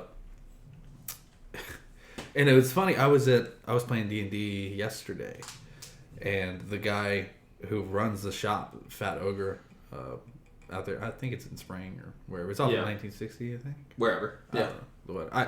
I don't know. I can't remember exactly where it's at, but it's out in the Houston area, Fat Ogre. And I remember I was telling a couple of my friends who I was playing with, hey, we got a show coming up at Acadia November 19th. And the dude behind the counter, his ears perked up, and he was like, Acadia? Yeah? Yeah. Yeah. And he's like, what's your band's name? And I started telling him all this stuff. He was in a band. They got out of the circuit in 2019. Yeah. I cannot remember the name of the band right now. But we chit-chatted for a while, and he said he's going to try and make it. But the guy that was standing next to him, I was like, yeah, we're also playing December 17th. Yeah. And he's like, at TerraFest? Oh, really? He knew, right away. I was like, yeah. He's like, what band? And I was like, Submit That Way. He's like, I saw that on the flyer. Oh, cool. I was like, holy crap. That's crazy. And he's like, I'm going to be there. That's awesome. That's sick, man. That's killer. I mean, it's weird realizing that people know who we are a little bit in this Houston circuit. Yeah. It's, and you had one of your neighbors recognize us from one of our acoustic shows as well. yeah, we were sitting out on my patio, and I was just chilling, and we were chilling. And he had a guitar on, and I just called out to him. I was like, hey, play me something. And dude played this beautiful lick. Yeah. I mean, he's like, really I just cool, learned it today. Yeah, this really cool, bluesy kind of thing. And it sounded legit. It was good. Yeah. It was really good. And I was just like, man, you in a band? And he's like, no, I just play by myself and blah, blah, blah. And, he's like, are you guys, you look familiar. And then he kind of went into, we found out that he was at one of our shows. Yeah. And he's seen us play live, and he's going to be at our show at the end of this month. Yeah. I mean, yeah. God willing. I mean, dude got jumped. Yeah, oh my gosh. Hope he's okay. Yeah. Hope his arm's healing. Right. Apparently bruised all of his ribs. Yeah. Yeah, you want to talk a bit about that? What happened? All I know... I mean, I know you weren't there, obviously. Yeah, all I know is the dude was walking down the road, and somebody tried to jump, or a couple guys tried to jump him for his guitar. I don't even think it was his. It was a friend's guitar that he was carrying. Right. And I mean, kudos to the guy. He held on to that guitar the whole time. Yeah. And it looked, I don't know what happened to his arm. It looked like they broke his arm. Mm-hmm. And he told me that they bruised all of his ribs. Which, I don't know if you've ever had a bruised rib. No. Thankfully, no. Dude, that sucks. Yeah. And when you try to breathe, Like it hurts because your ribs move and they just it's so uncomfortable. Jesus. It's Yeah, some people, right? Oh my gosh. some people, Yeah. idiots. Mm-hmm. I mean, just let the guy alone, man. Yeah. He's just trying to walk down the road. Yeah. So anyway, that's gonna wrap up our episode. Talking about somebody getting jumped. No, but Yeah, dude. yeah, I didn't think that was gonna be the note that we end the podcast on. I didn't but either. I didn't I either. just stopped talking. And you're like, we're done. Yeah, we're done. We're done now. No, but I mean, is there anything else you want to talk about before we wrap up? Like in all seriousness. I mean, we could go into kind of what we talked about last night. Like what? What were we talking about last night? Well, just like influences and true, like trying to discern, like what is a real influence on you or what you want to claim as an influence on you. You know what I mean? Okay, I remember that. You know, I mean, do we have time for that? It's like 7:16. Sure. Yeah, Whatever. we got time for that? I mean, we probably won't. Who knows? We'll just see. Okay. You know. I Yeah, know. but we can go into that a bit. I know that, like, forever, like, Zach Wilde obviously is a huge influence on me. So is, you know, like, Matt from Bullet from Valentine, Page from Bullet, you know. Mm-hmm. Those are really some of my favorite artists. But then I started trying to think about, like, okay, well, are they who I emulate? And I was like, well, okay, so I take squeals from Zach for sure. Those harmonic squeals are something that I really enjoy. Mm-hmm. They're kind of a staple in our music. But every other aspect, I don't really find myself writing riffs like Zach. Mm-hmm. You know, well, Matt, he's a huge influence. I've written some riffs kind of like Matt, but nothing that really screams out like, oh wow, this sounds like Matt made it. Mm-hmm. You know, but I had to kind of come to that realization, like, wow, I think Dan from Disturbed really has helped shape and influence the way I look at writing riffs. Yeah. And actually creating, like, I didn't give him enough credit at all. You know, I kind of went into it with you last night where they kind of helped shape me musically as a kid. Mm-hmm. I mean, that's what me and my mother used to listen to going anywhere. I mean, if I was in her car, we would listen to that. And so I ended up, you know, when I thought of writing a guitar riff, I wanted to make it in a way that I guess in my head would impress the other musicians. Yeah. I guess. You know what I mean? And for a long time, I thought that me playing like some of these guys would be impossible. And now the fact that I'm able to play like Disturbed songs, Mm-hmm. even, to me is a huge deal. Even though some people would disagree and they would say, oh, well, he's not the most technical player. Well, Right. I mean, there's always somebody better. Right? Of course, yeah. Like, I mean, if you ask Zach Wilde, Randy Rhoads was a way better guitar player than him, Mm-hmm. right? But some people would disagree with that. Yeah. It's very objective. Yeah. I think Dan's an incredible guitar player. He's got a great mind for making heavy riffs and then changing it up on you like halfway through a riff, and you know, going from major to minor into some dissonant notes, and there's a lot of movement and Yeah. meticulous thought that goes into him making a song for a Disturbed album. Yeah. Right? And this most recent song that I made, I noticed that it sounded a lot like Dan. Mm-hmm. And it really had me thinking, like, wow, he's influenced the way I think of cleanliness, especially when it comes to playing a guitar. Mm-hmm. Because you can be an amazing guitar player, Yeah. but if you are sloppy and you put notes together that don't work, or they're just not clean, your chugs aren't clean, you know, when you're hitting notes, you can tell it's a downstroke versus an upstroke, or an upstroke versus down. Like, Mm-hmm. you want everything to be clean. Yeah. At least I do. And I noticed that, wow, like, that dude's a really clean guitar player.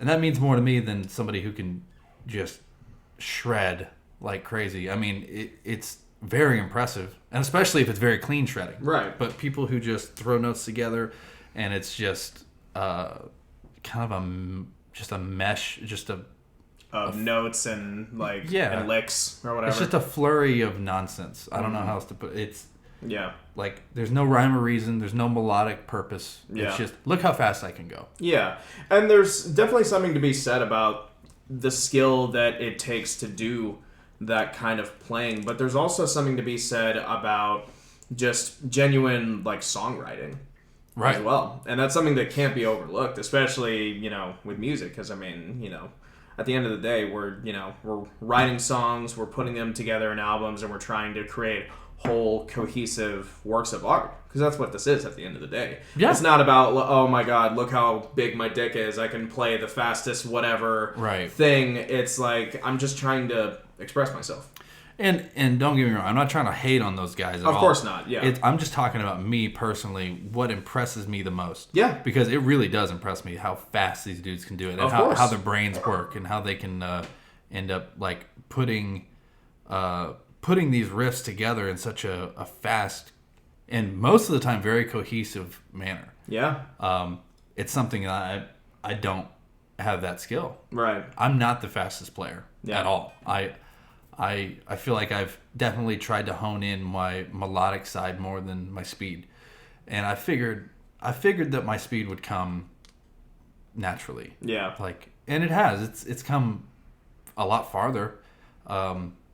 My thing is, I want to understand my neck, my fretboard, fully, and understand what notes really go with what before I sink my teeth into trying to go fast with it. Yeah. If that makes any sense. Yeah. Because I'm completely self-taught. Mm-hmm.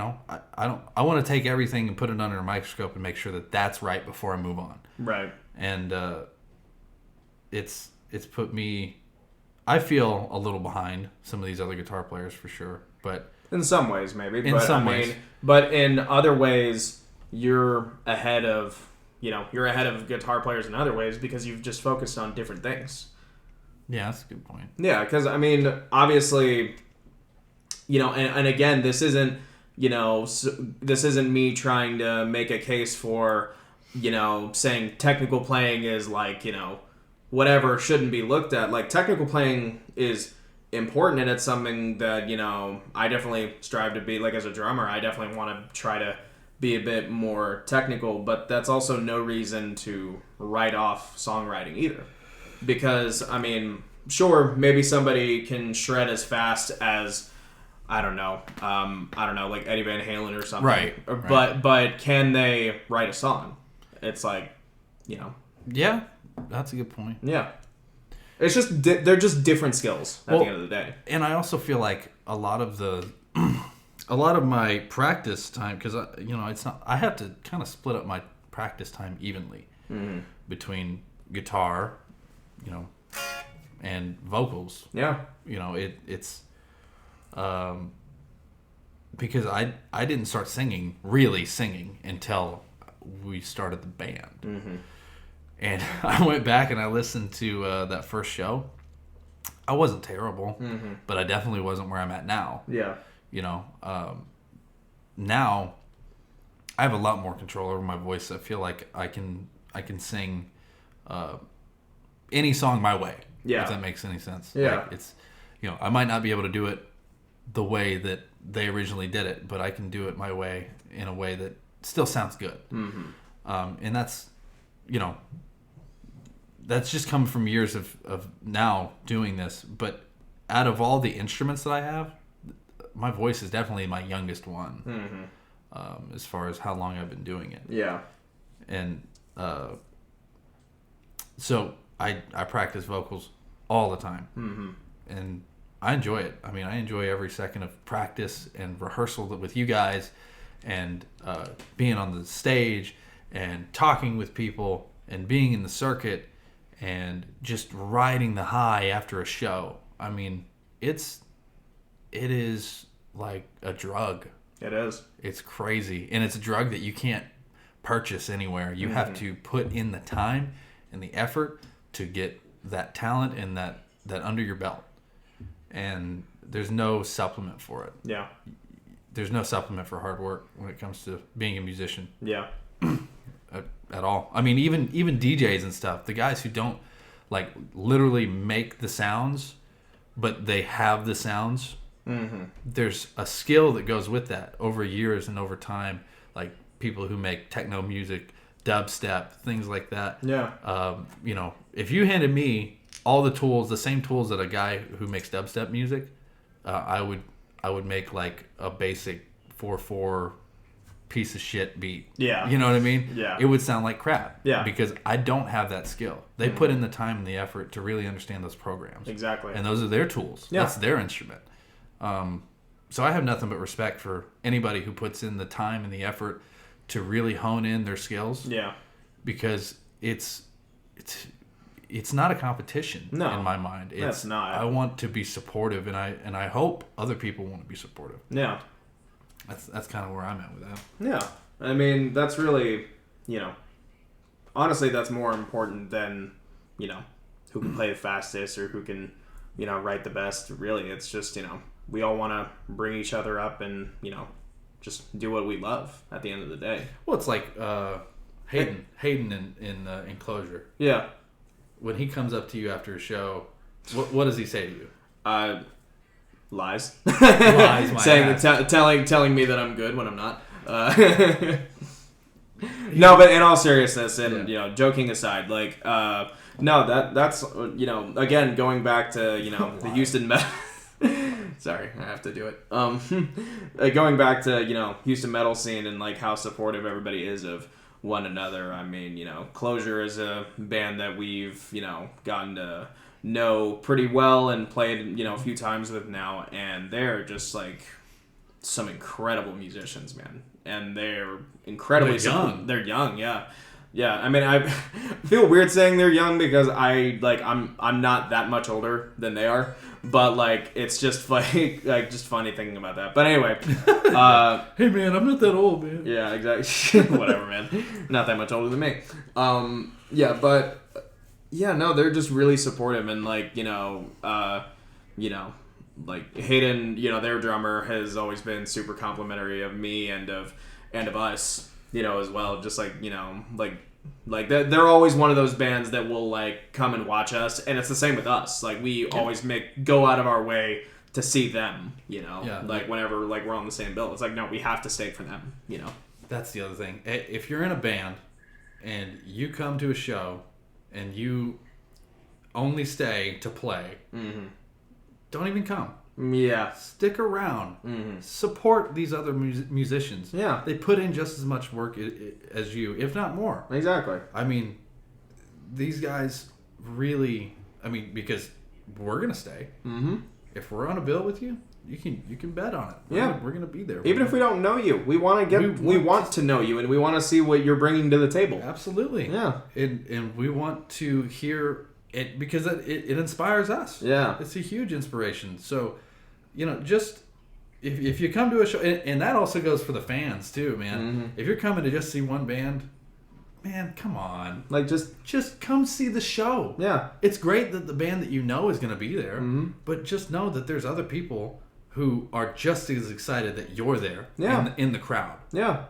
Their goal is to give you a good time. Exactly. I mean, big or small, it doesn't matter. Who cares? Dude, I went to go, years ago, for my, how old was I turning? I want to say it was my 20.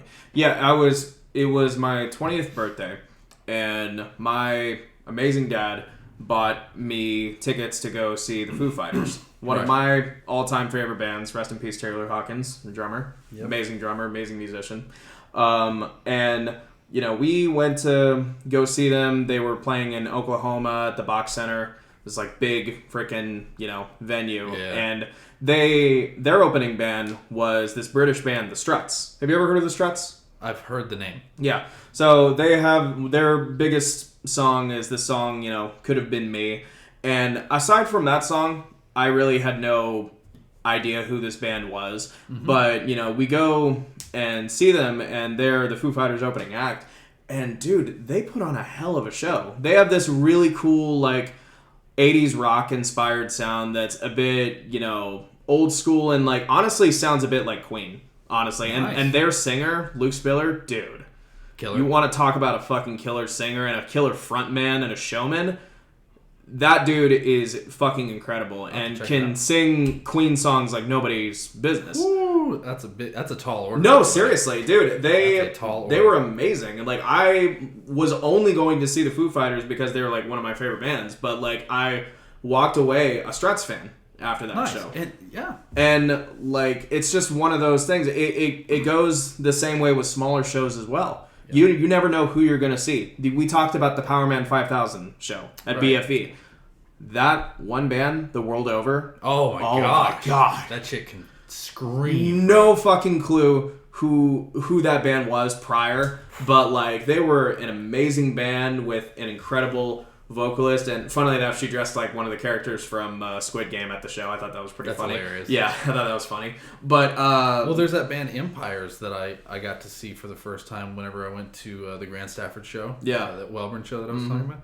And I was talking to JD, the bass player from Welborn Road. Yeah. And he was like, check out this first. Like, I was bummed because I thought we got there late. Yeah. Well, they ended up starting late. Yeah. So it worked out. We got to see the first band. yeah, And I was like, man, I'm bummed I missed the first band. He's like, no, you didn't. Mm-hmm. The first band's about to go up. And check out this singer, dude. These dudes, the singer is incredible. And I was like, okay. I went right up to the front, waited for them to get on stage. yeah, And he was absolutely right. yeah, I mean, he killed it. I've got their song "In This Moment" is like I think their most recent drop that they dropped on my phone. I listen to it every time I get in the car. It's great.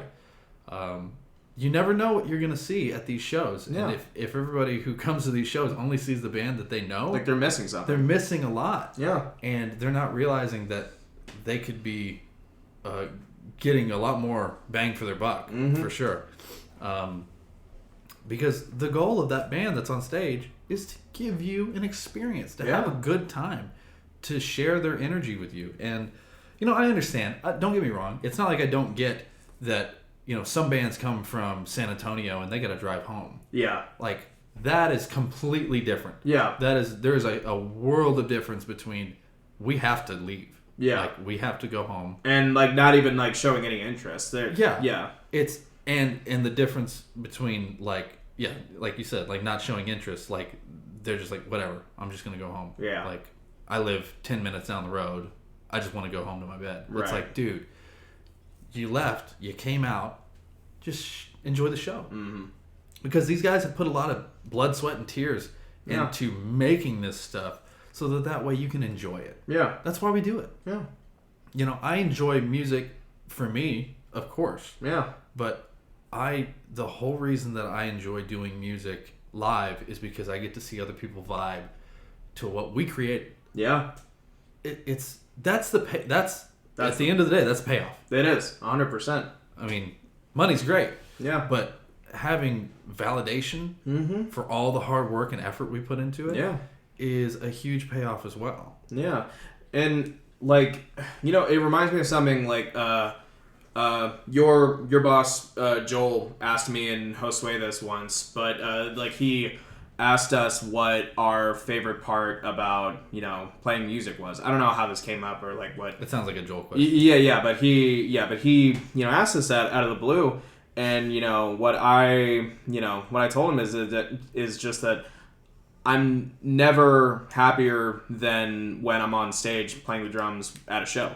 It's so fun. It is because I get so much from it. One, I'm not only doing the thing that I've done since I was a kid, playing music, but I'm getting to share it with so many people all at once. I'm getting to share it with, you guys playing with y'all on stage. We're vibing So off fun. each other's energy, but we're feeding our energy to the audience. Absolutely. And when they come up to us, like, after the show, or even, like, while the performance is going on, and you can see their faces, they're, banging their heads, they're, like, fucking, moshing or whatever, they're air drumming, air guitaring, like, there's nothing like it, man. Well- It's just like we're all feeding off of each other's energy and sharing a mutual love. It was you know? cool when we played with Psychopact, Yeah. right? First of all, shout out to those guys. Dude. Huge shout out. Killer to those band.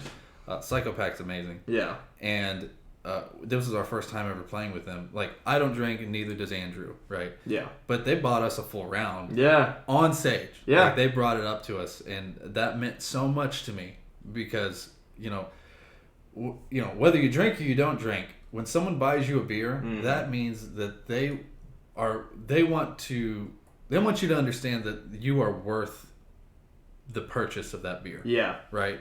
Like you are worth. They want to spend time with you long enough to at least have a beer with you. Mm-hmm. And that's a big deal. Yeah, that's a it huge is. compliment because that shows that they have a genuine interest. Mm-hmm.